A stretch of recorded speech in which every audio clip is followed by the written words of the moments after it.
আসসালামু আলাইকুম। আজকে আমি ভিন্নভাবে আলু দিয়ে রোল বানিয়ে দেখাবো। এই জন্য আমি কিছু ময়দা পানি দিয়ে লিকুইড করে নিলাম। এরপর একটা প্যানে ময়দা লিকুইডগুলো দিয়ে রুটির আকারে বানিয়ে নিব। এপিট ওপিট করে ভালোভাবে বানিয়ে নিব। এই যে রেডি হয়ে গেল আমার রুটিগুলো।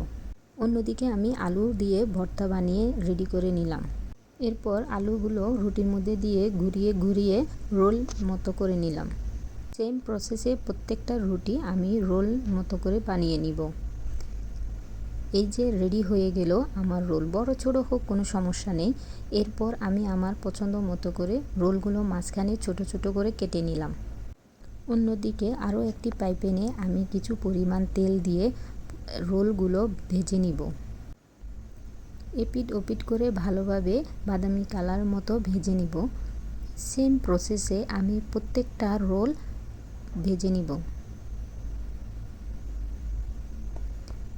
ভাজা হয়ে যাওয়ার পর আমার রোলগুলো রেডি হয়ে গেল। এরপর আপনি একটুখানি সস দিয়ে আপনার পছন্দ মতো করে সাজিয়ে প্রিয়জনের সাথে শেয়ার করে খেতে পারেন।